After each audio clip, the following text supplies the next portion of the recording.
Hi everybody. This video is going to be about the book Auntie Claus. This is written by Elise Primavera, and she has also illustrated this. This is one of my favorite series of books to read. I used to read this to kids when I used to teach elementary school. And this is a 3-book series. This is the first one of her books so far. And let's begin. By the way, this is an AR book. It's a 3.5, and the points is 0.5. Let's you look at the first picture. There's Auntie Claus.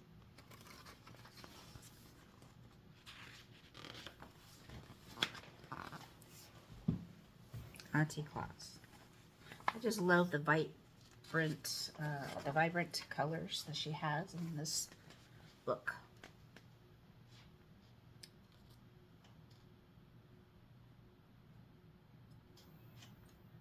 The Kringle family lived high atop the luxurious Bing Cherry Hotel in New York City, and they loved Christmas. They kept a Christmas tree up all year round. Man, I wish I had a Christmas tree up all year round. I love Christmas. Mr. Kringle was president of the renowned Jingle Bell Bell Company. Mrs. Kringle owned the fabulous Mistletoe to Nail Salon over on 56th and 5th. They had even named their young son after you-know-who. I wonder who that can be.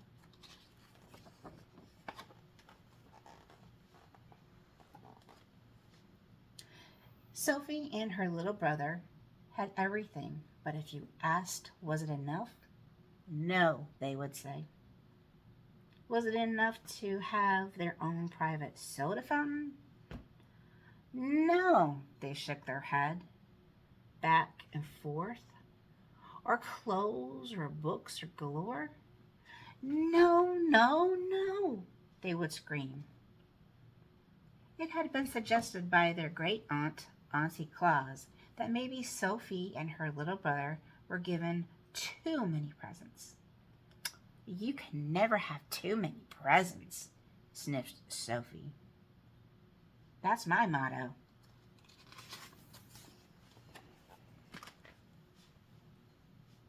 Yes, everyone in the Kringle family loved Christmas, but no one loved it more than Auntie Claus. Auntie Claus lived at the Bing as well, Penthouse 25C. I wonder what the C might stand for. You guys think about it. I'll ask you in a few minutes. Every afternoon, Sophie was summoned there for tea. Each day, Auntie Claus would instruct Sophie on a different topic. One day, it might be Christmas trees. Always pick a nice full one, darling, with springly needles. Another day, decorating. You must drape the garland, darling, one strand at a time. You must never throw it on. After they finished tea, Auntie Claus would close with these words of wisdom. And darling, anyways, remember my first and final rule. Whether it's birthdays, Christmas, or Halloween, it is far better to give than to... Do you know what she wants to say at the end? Do you know what that saying is? It is far better to give than to receive.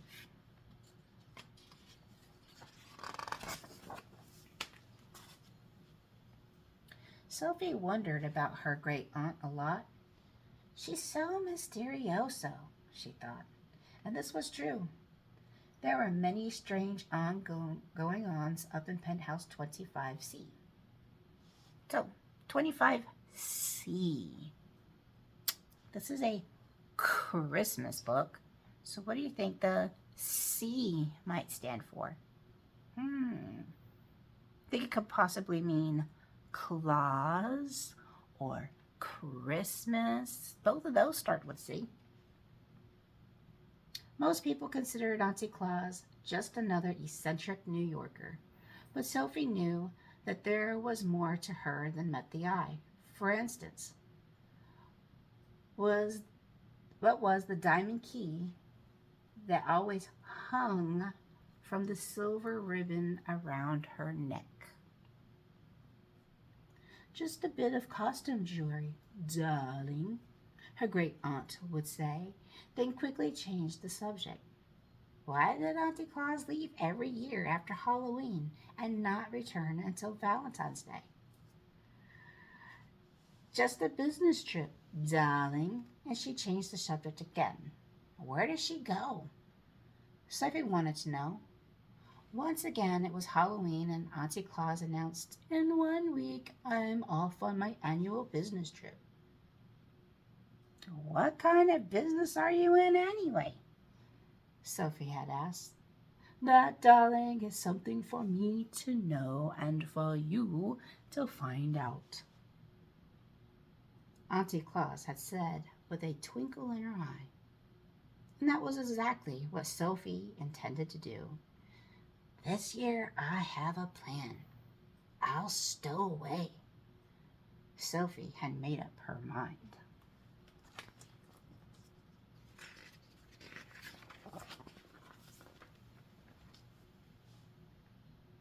As Sophie was leaving, Sophie said, I'm going on a business trip with Auntie Claus.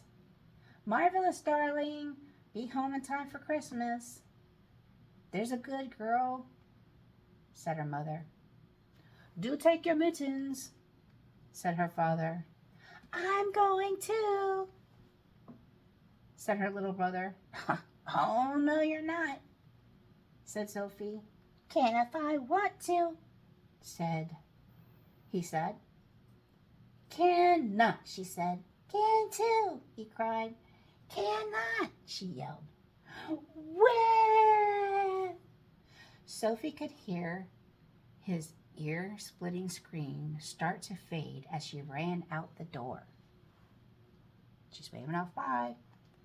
Her little brother is sitting there crying.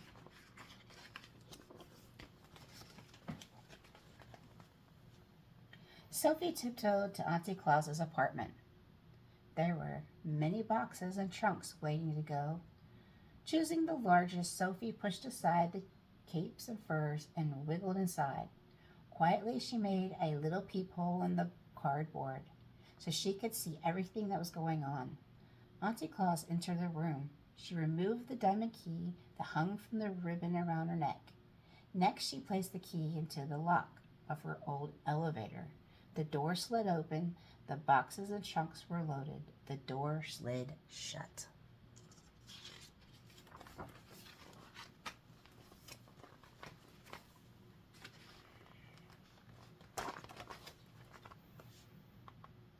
Vroom! The elevator shot up in the air and out into space. They were going up, up, up. Minutes, an hour passed, and still they were going up. Sophie could feel it getting colder and colder. From her peephole, she could see stars zipping by. Or was it snow? We can't possibly be in New York any longer, she thought.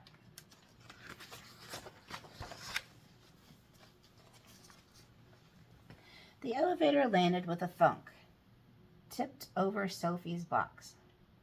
She could no longer see, but she thought she heard cheers. The sound soon faded until all became completely silent. Thinking it safe, she climbed out of the box. Where am I? Sophie whispered.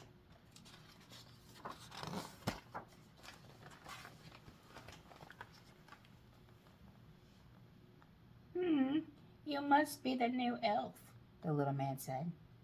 That's it. That's it, Sophie said.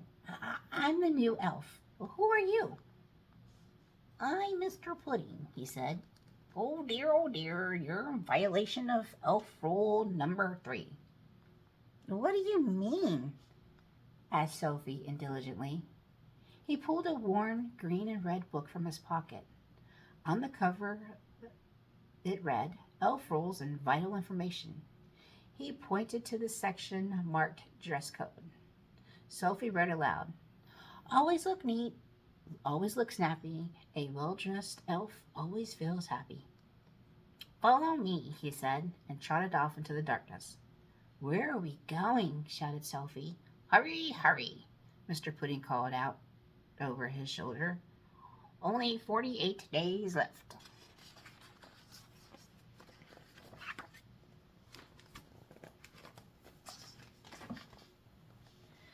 Mr. Pudding put Sophie right to work in the mailroom.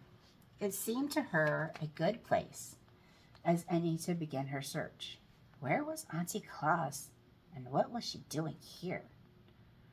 For days Sophie lived among the elves and did her best to blend in. She slept on a cot in the elf dormitory. She ate her meals in the cafeteria. No one suspected. Every day Mr. Pudding appeared. Hello, Sophie. Settling in? He said. Uniform? It's itchy. The hours are long, said Sophie. It's hard work. Oh dear, said Mr. Pudding. He pulled the old green and red book from his pocket. Elf roll number 2, Mr. Pudding recited. An elf's work is never done, but hard work never hurt anyone. Roll schmooze, thought Sophie.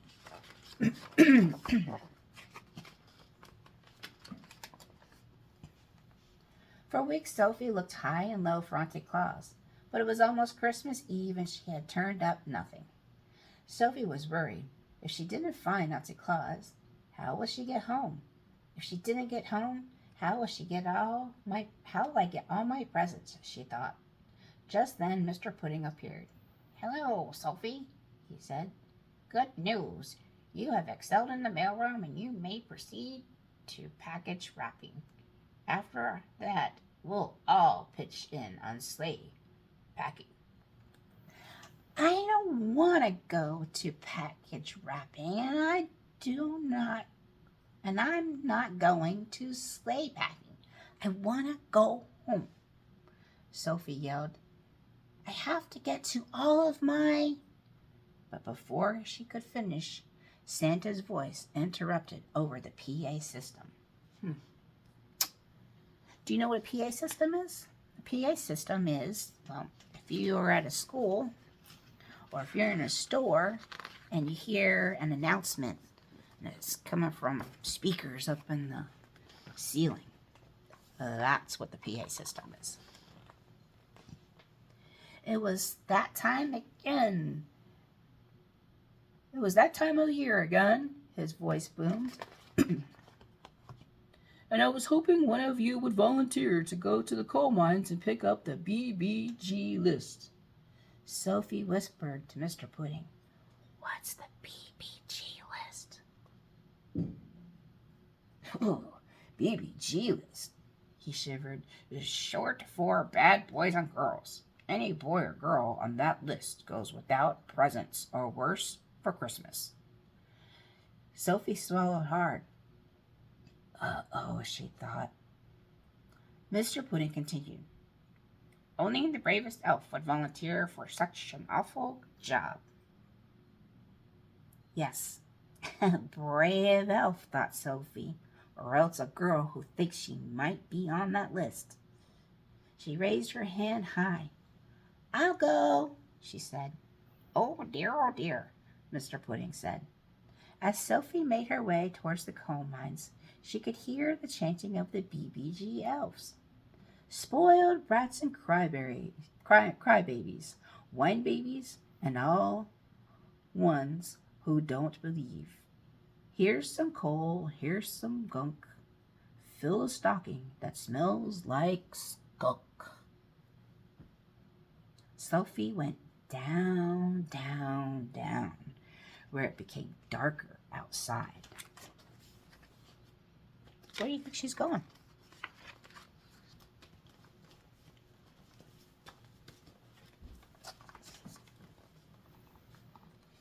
Finally, she reached the very bottom. There was the list. Sophie looked for her name. But it wasn't her name she saw on the list. It was, my little brat of a brother, she cried. Chris is on the bad boy and girls list. Well, she thought, once she gotten past the shock of it, they kind of do have a point. But then she pictured the two of them on Christmas morning. There would be lots of presents for her and nothing for her little brother. On her favorite day of the year, Chris would find only a stinky stocking filled with coal and gunk. He will be so depressed. He will be so sad, Sophie said. She quickly erased his name, but now there was a large telltale gap. There was one thing to do. Sophie took a deep breath and wrote down her own name. The ink wasn't even dry on the page when some kind of really strong magic happened. Right before her eyes, the list, the BB&G elves, and the coal mines vanished, and Sophie was rolling around and around and hurtling through the air in a blur of Christmas green and red. Was she up or was she down?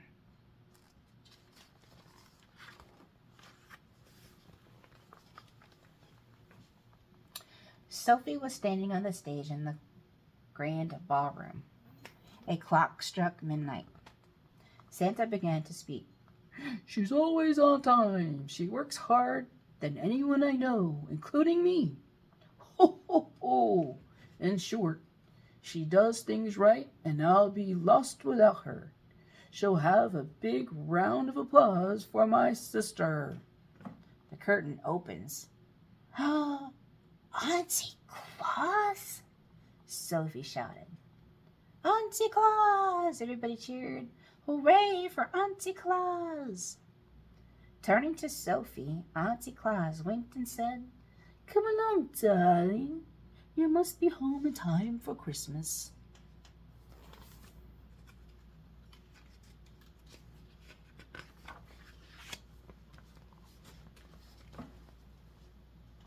Sophie was about to climb onto the sleigh when Mr. Pudding appeared. He was waving the green and red book in the air. Oh dear, he cried. Auntie Claus, Sophie can't leave until she knows the first and final rule. See? It says so right here under Department Procedures. The reindeer stomped restlessly and shook their heads as if to say, Let's go, let's go. Sophie knows the first and final rule, Mr. Pudding, Auntie Claus said. I do, said Sophie. Yes, you do. Now, hop onto the sleigh. There's a good girl.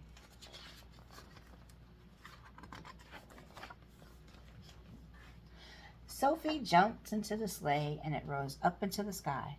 Goodbye, goodbye, she called. She could barely hear her aunt's voice over the wind and the snow. I knew you had it in you. Merry Christmas, darling.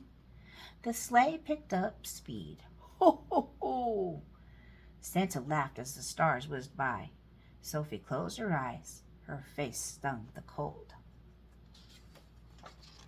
So when you hear her face stung with cold, what that means is the cold air is blowing so fast in your face that your face is starting to become a little numb. That's what it means by tingly.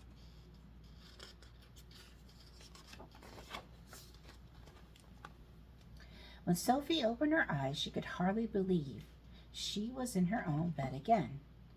She ran down the stairs towards the living room. Oh, please, please let him get his presents, she whispered to herself. Under the tree was her little brother. His cheeks were red, his eyes sparkled, his belly shook with laughter. Merry Christmas, Sophie, he bellowed. Merry Christmas, Chris, Sophie said with a great relief. It was then that she realized Auntie Claus is right. I do know the first and final rule. She said to herself, it is far better to give than to receive.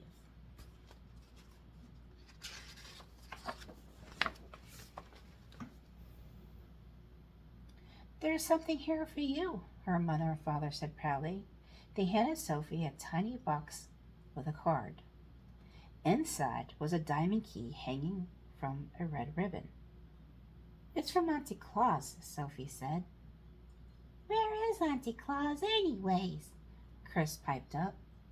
"On a business trip, darling," Sophie said, and smiled mysteriously. Suddenly a thought occurred to Chris. She's never here on Christmas," he said. "What kind of business is she in, anyways?" That is something for me to know and for you to find out," Sophie said to her little butterball of a brother. And someday he would, but that's another story.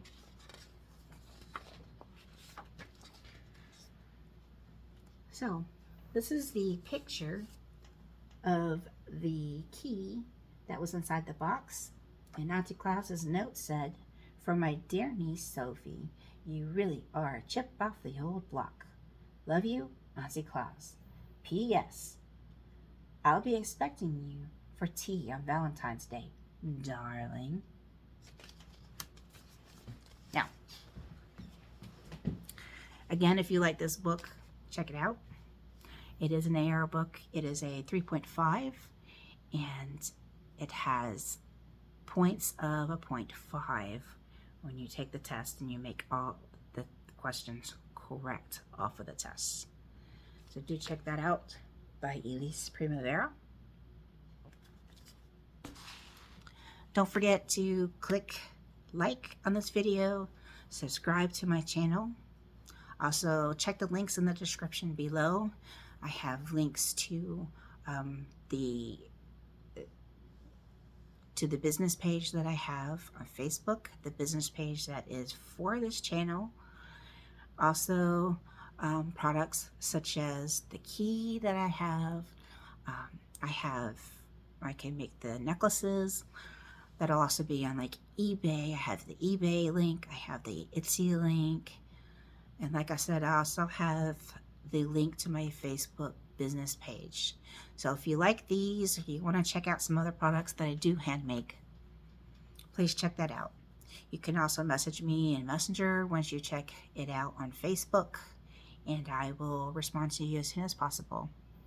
You all take care. Have a good evening.